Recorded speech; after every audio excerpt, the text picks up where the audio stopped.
What's up, everybody, and welcome back to the Virzi Effect podcast show. My name is Paul Virzi, and you guys are listening to episode 532. How the hell is everybody doing? I hope you guys are doing well. Just checking out that I got all the sound and all the microphone shit right and everything the way that I need to. I'm back in my home studio doing a solo. Last one was out there in Los Angeles at ATC, had Joe Bartnick. I got another one from the ATC one coming out, but I hope everybody is doing good. Thank you guys so much for listening to the Virzi Effect podcast. And thank you for all the new subscribers, guys. The show is doing great. I owe it to you, the old school diehard Virzi Effectors who have been with me for a long time.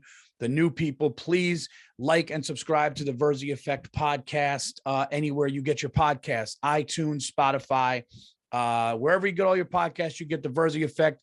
I'm going to be doing in studio in New York City with guests. I'll be doing in studio when I'm out in Los Angeles, and when I'm flying solo with you guys, I will be here in my home studio, which I love doing too. So thank you. I have to thank everybody for the amount of people and the amount of fans, the amount of podcast fans, the amount of people that came out to see me Friday, Saturday night in Rhode Island at the Providence Comedy Connection. I can't thank you guys enough for that. Truly was an amazing turnout. I had so much fun on stage doing an hour and 15 one show, hour and 17 on another show. And I just had the greatest time, man. I really did. You know, it was just true, amazing, fun New England crowds that came out to laugh. And I can't thank you guys enough. Next time I come out there, I want to sell out 5 shows, Thursday, 2 Friday, 2 Saturday. You guys were amazing. So thank you. Next up, guys, I have, I'll talk about this at the end of the podcast, but I have Tampa, Side Splitters in Tampa, May 5th, 6th, and 7th, Cinco de Mayo, and then 6th and 7th after that. So it's going to be a bunch of shows in Tampa. Get your tickets for that. And Buffalo, you guys asked for me, so I'm going there because I was demanded. I'm doing one night at Helium in Buffalo. I believe it's Thursday, May 26th. Hopefully that show sells out. I'm not going to lie, I have not been to Buffalo a lot in my career. I don't know how I'm going to sell in Buffalo, to be honest. So I'm asking you, if you're in Buffalo, you know anybody in Buffalo, let's pack out the Helium Comedy Club, Buffalo, May 26th, which is a Thursday. All right. Now, my other podcast that I do, the Anything Better podcast, which I co-host with the great Bill Burr. We did speak a little bit about the Chris Rock incident with Will Smith. Not going to talk about it too much here, but the one thing I want to address, there's only one thing I want to address with the Chris Rock and Will Smith thing here. And that is, guys, you got to stop saying that it's fake or that it was a setup. You got to stop saying that it was a setup. All right. It 100% was not fake. Okay. And even if they did have something planned, that plan went awry. All right. That plan did not happen the way that it was supposed to happen. And first of all, Chris Rock would never want that on his fucking record like that. Okay. That he would never do that. Also, Will Smith knows he's there to get Best Actor. The Williams family from the movie King Richard he's in, they're there. That fucking tainted that a little bit. Nobody won on that. All right. Nobody's winning with a violent thing. Nobody's winning with cursing. He's also yelling the F word from the front row, which made that network have to bleep it out. There's kids watching. It made people uncomfortable. There's no way that was set up. And so you got to stop saying that. Like, I get people are into conspiracies and people want to believe that it's not everything is a setup, man. Will Smith had a really bad moment. And he's in a situation where he's hearing a lot of shit. He's in a relationship that's not, traditional, and he's probably dealing with that shit. There's been a lot of things said about him. Chris Rock said a joke.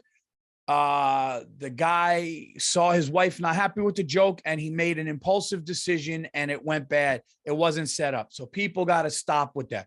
Well, look at his ticket sales. His ticket sales. Of course, his ticket sales are going to go up. There was a big thing that happened. He's in the news everywhere. And now all of a sudden people are like, oh, he's in our city. Let's see what he has to say about it. So if ticket sales went up or if ticket prices went up, that's why.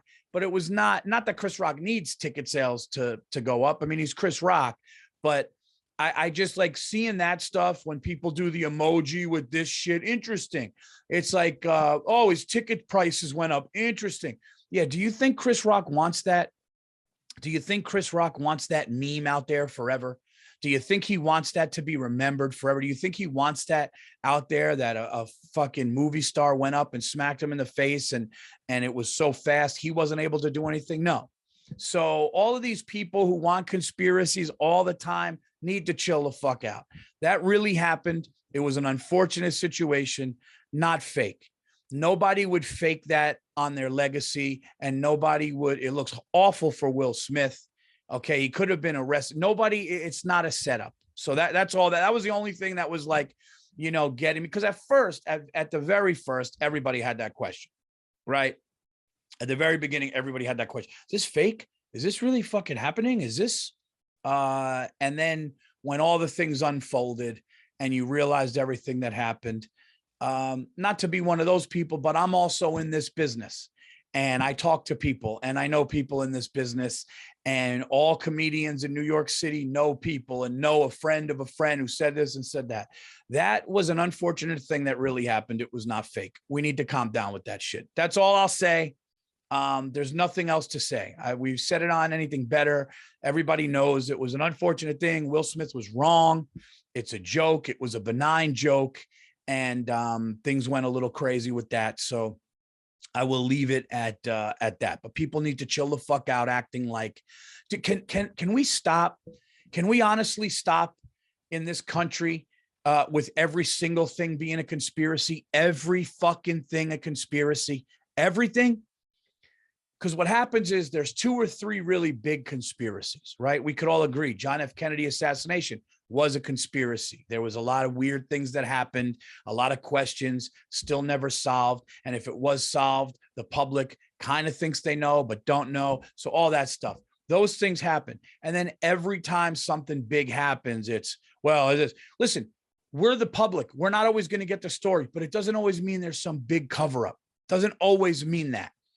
And then people do with a guy got fucking smacked in his face at the Oscars, and everybody's like, that was a setup. You know, somebody gets shot. Yeah, the guy got shot in the head. Was that bullet real? I don't know, dude. Were those real brains that splattered It's like, enough, man. Things happen. Some fucking things just happen, and they are what they are. So every time I see that shit, I'm just like, here we go. People got podcasts about everything being a conspiracy. You want to know why? Because you have a conspiracy podcast and you have no fucking choice. I did a podcast once and the guy was telling me 100% that the earth was flat and that if you kept going, there's a fence and they shoot you at it. And I'm going like, the earth's not flat, man. The earth's not flat. It's like people have spent money to prove it. They've been proven wrong. Okay, I've talked to pilots. I literally was talking to an airline pilot who said certain days you see the curvature of the earth. The earth is round, guys. It just is. It just is. You flat earthers are wrong. You're wrong and it's fucking stupid. Stop it. Stop it. It looks silly. You look like you want attention. Stop it. The earth is not fucking flat. You know, it's just not. And if somebody can prove me wrong, come on the Virzi effect and prove me wrong, please. Because how many times does it have to be proven? How many times do airline pilots, how many times do people have to fucking show pictures and, oh, that picture's not real. That picture's not, you know, did you watch the guy from Red Bull jump from that thing that we showed on Anything Better? And the guy jumped from space. He left the atmosphere. He jumped from space and landed on a thing. Did you see what he was looking at when he jumped? Come on, man. Stop it. Fucking stop it. But I'm in a good mood, actually. I actually am in a good mood. And this is not going to be a podcast where I freak out, but I do have to tell you guys, I have an amazing unacceptable for you. It's a very satisfying unacceptable. Let me see if this is, yeah. It's a very satisfying unacceptable that I have.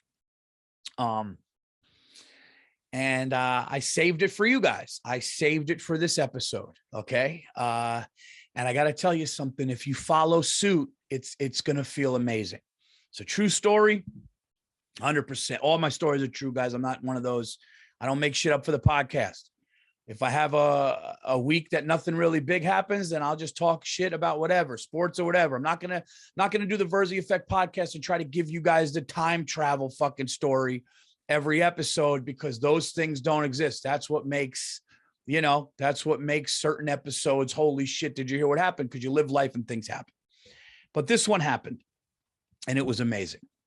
So the day I had to go to Providence, Rhode Island was Thursday last week. I had to drive out there, and it took me so short of time. Usually it takes 3.5, 4 hours. I don't know why it took much less than that, but that's neither here nor there.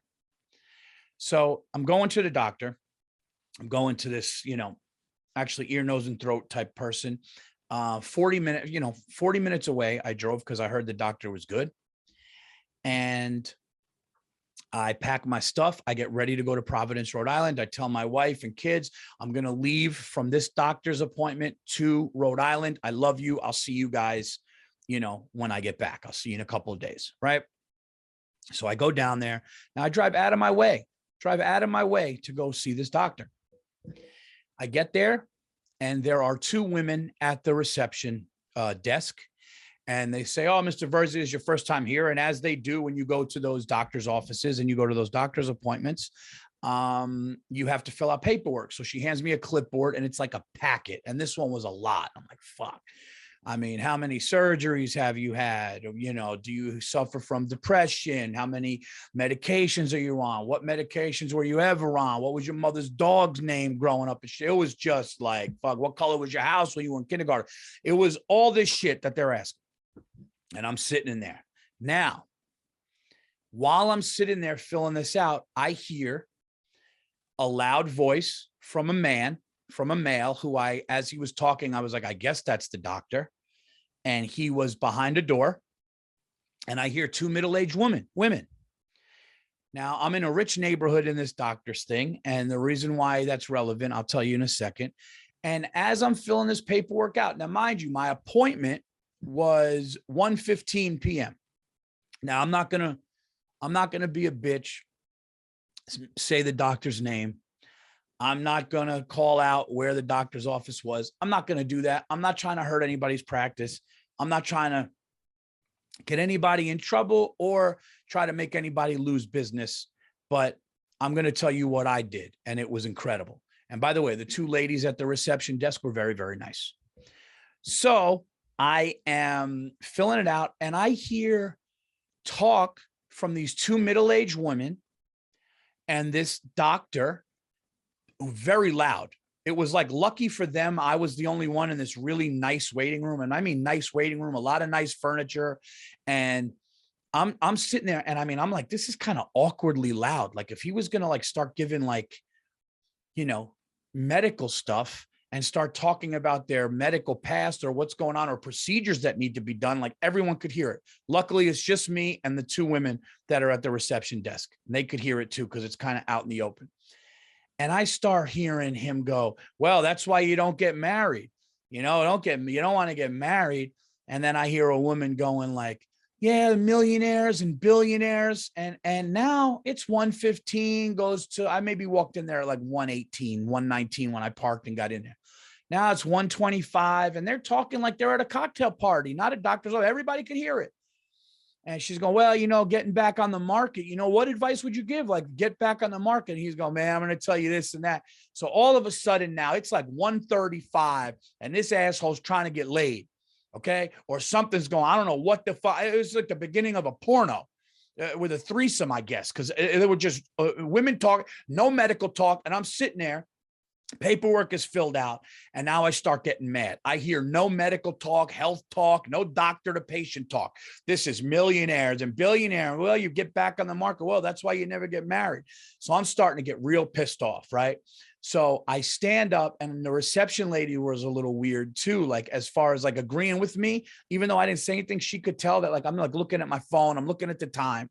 And I finally get up and I said, excuse me. And they looked at me and I just go, is that the man that I hear talking? Is that who I'm seeing? And I pointed to the door, basically, hey, that noise that sounds like a cocktail party with a guy trying to get laid by two women, is that the man I'm seeing? And this noise and ruckus, is that where I'm going? And they go, yeah. And I look at my phone and I look at them and I go, okay. And I sat back down and I mentally said to myself, 5 more minutes and I'm out. So I go back down and I hear the guy going, well, that's the thing about having an affair. And when you have an affair, this and that, and she go, well, okay, well, let me ask you this. Like, for me to be back on the market, it's kind of, and they're talking and 5 minutes go by and I fucking stand up and I'm going, fuck this doctor, fuck this office. I get up and I said, excuse me. And they both look at me and I go, cancel my thing. I go, I didn't come here for this shit. And I did say shit and I felt bad because it looked like I was cursing with them. I go, I didn't come here for this shit. And I pointed to the door like, you guys hear what I'm hearing. I didn't come for this. This is ridiculous. So I said, and I gave a lot of personal information. I gave my social security number. I gave all of my shit, my occupation, all kinds of shit in my life to this packet that I just filled out. And I said, and I said, do me a favor, get rid of all the stuff that I just tear that in half, get rid of it. And she goes, no, of course. And she gave me the look like, I know this is ridiculous. Like she didn't say, hold on, let me go get him. She didn't do anything like that. She just kind of was like, they were frozen for a second. And I go, I didn't come for this shit. Okay. So take my paperwork, rip it up. I'm not doing this. And I started walking and I realized that I was being that was like, maybe comes across at them. So I go back, I go, hey guys, I put my hand out. I go, not you guys. It's not about you guys. You guys are great. You guys are great. That's fine. I said, but this is ridiculous. I said, just get rid of the paperwork. And they go, yep. And I walked out and I got to tell you something. It felt incredible. I know that the dude doesn't care. The dude's probably rich. The dude's whatever. That's fine. But I got to be honest. It felt incredible. And I just got in my car. I called my wife. I told her what happened. I was like, you know what? I'm sitting here. This guy's trying to get laid like he's at a cocktail party. He's talking to these women about having an affair and billionaires and millionaires. And you go back out on the market. What I could have done, which would have been really great, is if I knocked on the door and I said, buddy, stop trying to get laid. I'm out here. I have an appointment. Okay. I could have done something like that, but then it would have turned into a whole fucking ugly thing. And then I would have been the asshole because he could have been like, oh, he could have made something up. But the way I did it, it's like, no, they knew. They just knew. And when people know, like they knew that as a patient with an appointment at 1:15, and now you're talking about it's 1:45. I believe it was 1:45 when I finally said enough is enough. Now, if he would have said one thing, like if he would have been like, hey, well, listen, man, that's why you don't have an affair. Anyway, this is what I want you to do. Get this prescription, blah, blah, blah. If there was any kind of professionalism, but no. This asshole was at a cocktail party during his work hours at 1:00 in the afternoon, trying to bang some fucking whore out there. I don't know who it was, some soccer mom, divorcee, whatever the fuck it was, but I wasn't doing it. And I left. Fuck that guy. And what's funny too? Like the doctor's office they never even called to like apologize. They never called anything. It was just, they knew I was right. There's nothing else to be said. There's nothing else to be said. It was a complete, like, you lost my money and my patience or me as a patient forever. Now I'm not an asshole to go on and shit on the guy, shit on the place, but it was ridiculous. It was really ridiculous. And I felt like, I could have went harder and maybe the thing is, it did feel good to leave. And it did feel good that they told him. There's no way they didn't say what I said. Like when I pointed to the door and I said, like, I'm not here for this shit. Because they gave me the look like, I know it's ridiculous. You just literally listened to 30 minutes of a guy talking to women about having affairs and why you shouldn't get married and billionaires and millionaires and being back out on the market, all kinds of stuff. So they knew. But the only thing I wish is that there was a way for me to like see him, hear me do it or whatever. And you guys know, sometimes I like the vengeance a little bit. And I don't know, but that was unacceptable. I've never once in my life went to a doctor's office and heard the first, how unacceptable is it? How loud the motherfucker, how loud. I'm talking, guys, behind a wooden door that was closed.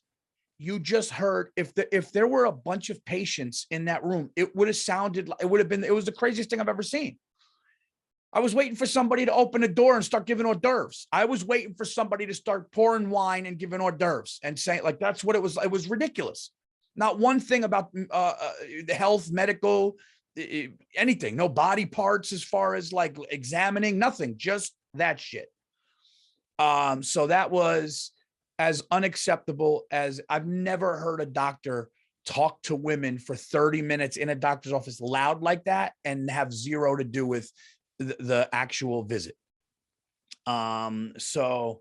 But yeah, man, walking out was great. Like I'm starting to, like the older I get, I'm starting to just say what it is to the people that it is. Like I'm starting to just say it.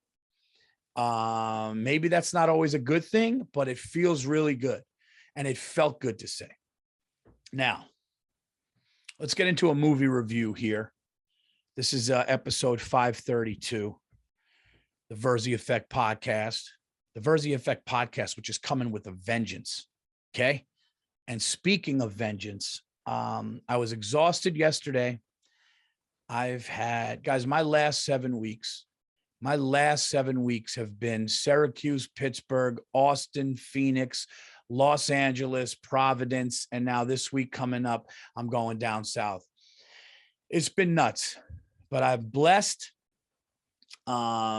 It's amazing. My special is going to be coming out, it looks like, at the end of May, and it's between two very big platforms right now. And looks like every time I think it's going to be one, the other one comes in. It's pretty amazing. It's a dream. And I'm excited about that. But I've just been, as great as all these things are, you do get tired. Now I know what you're saying. Yeah, you fucking, I wish I had. Look, yes, I'm not complaining, but you doesn't mean not complaining doesn't mean you're not tired, or, you know. So I'm out last night.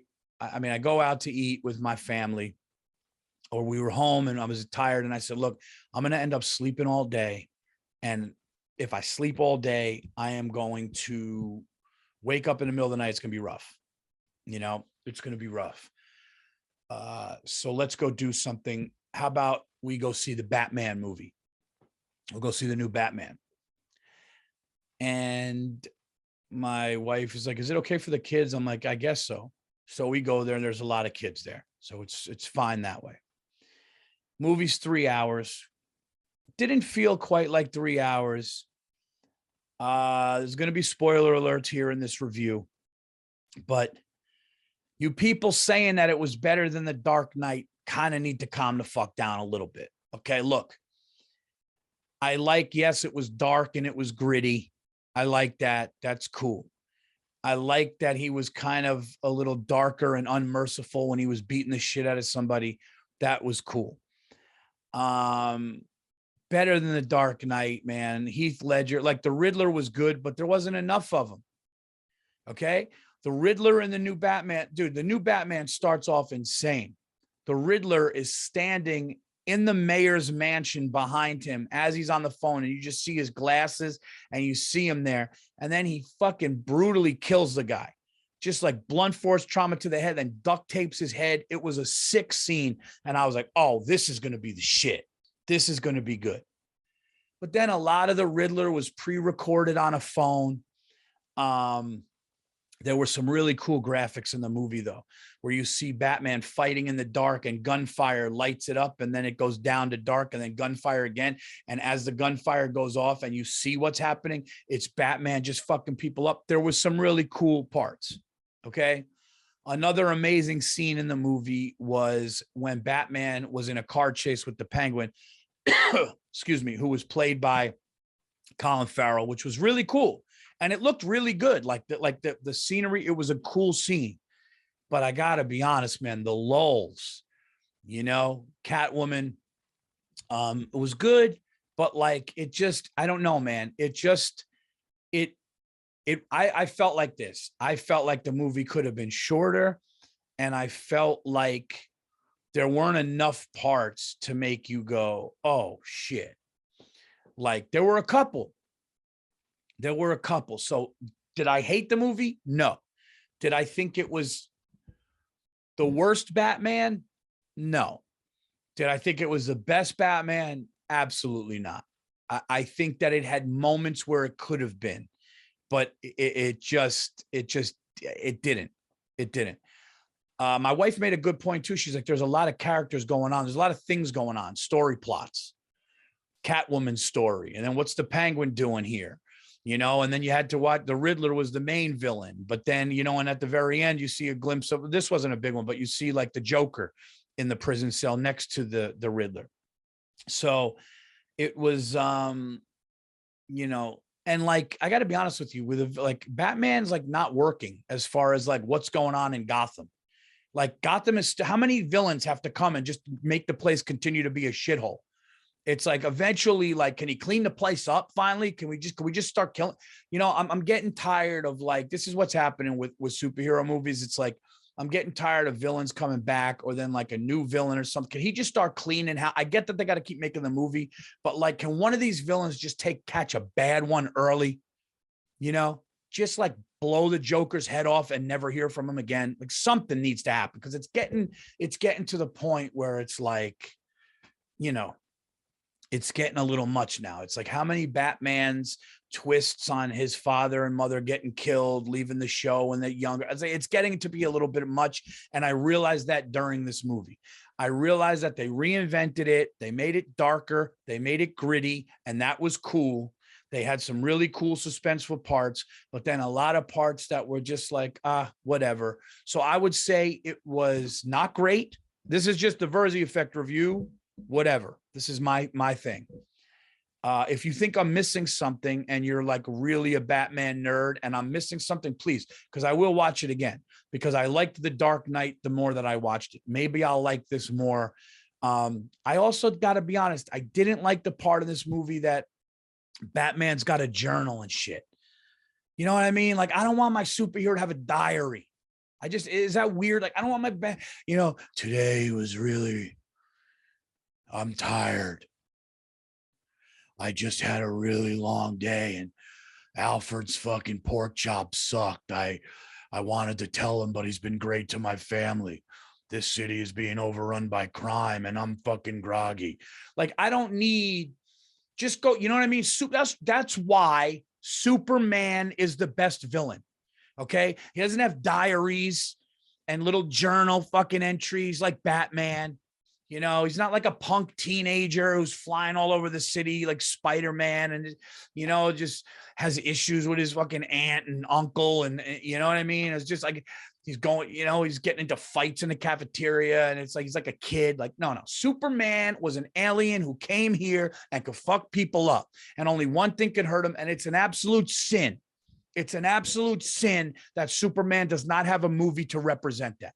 All right. Superman doesn't write in a journal. Superman doesn't have it. Superman's not really like insecure. He's got a couple things he's afraid of like everybody, but he fucks people up. Okay. It's the Man of Steel. Enough. Come on, man. A journal. Guy was putting journal entries in with makeup on and shit. It's like, it's the other thing, man. Say what you want about all these other people, man. Superman's face is out there exposed. There's something to be said about that. He doesn't put on a fucking mask, you know. He's got a cape, but the kid flies. So that's what that is. He's got a cape, so the kid flies. But you see him out there, you know, there's no eye around, you know, it's like at the end of the day, when Batman's walking into a nightclub with bat ears, it's like, what? You know, you're like, is this guy you know what I mean?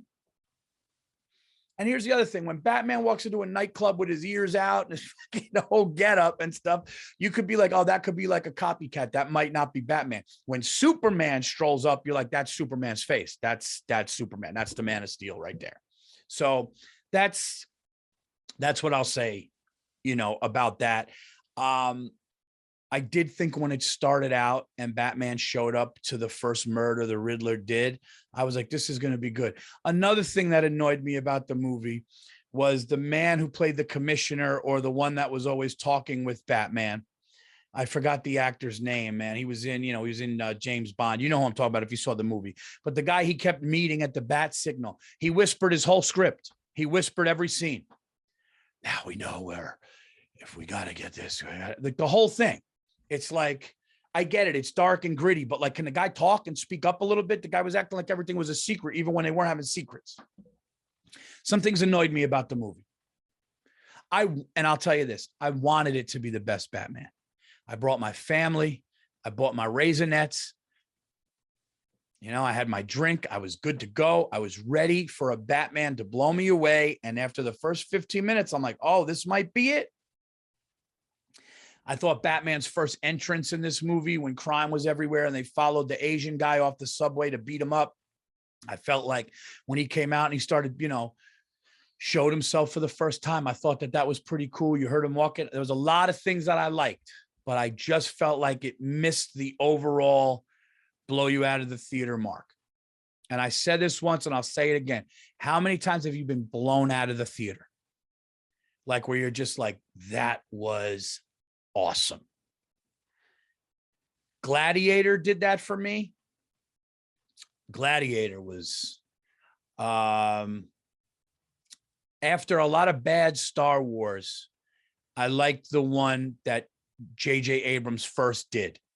When J.J. Abrams came and he did the one where, I know people said it was very similar to the other good ones, but the one where Kylo Ren killed Han Solo, I don't know, blown out of the theater is a little, but that one was really, like, as far as like, that brought Star Wars back for me. I loved that one. I'm trying to think of movies, there was definitely a couple that you were just like, man, that's really like nuts. Dark Knight, really, really good, where you're just, and I shouldn't say blown out of the theater because there's only a few of that, but I'm talking like walk out going, that was great. Jordan Peele's first movie, Get Me Out of Here, or whatever, the one where it was because they were trying to like kill him or whatever and take his brain or whatever. That was like, wow, that was a great original movie. I love stuff like that. I know you're not going to get an original thing with Batman because there's different things, but I just wanted a little bit more. I thought that it was good, but not great. So there you go. There you go. And again, if you're like Paul, I think you're completely wrong. A lot of people saw it and told me they thought it was better than Dark Knight. You can't say that and then have it be like, I don't know. Like, I want the big fight in the end. Not like I want the big fight. That's the other thing. I don't want the main guy you're fighting to be in jail and already did damage and you're fighting copycats and you're, you know what I mean? Like can we, slit the Riddler's throat and then say a riddle to him. What's bleeding out of your neck and fucking never going to do this again, and just put something in his neck and stuff like that. I want that.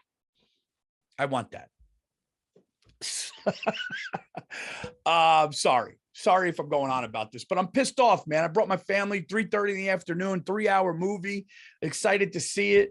My little girl got horrified by the scene where the guy had the thing around his neck. She thought the guy's head was going to blow off. She's telling my wife to take her to the bathroom. At least make all that worth it instead of being like, all right, whatever.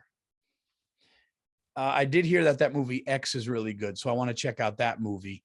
And I got to think about things to watch now. I got all my shows are done. I'm waiting for Yellowstone to come back, but they don't even start shooting until next month. So, I don't know if you guys know of any other good stuff.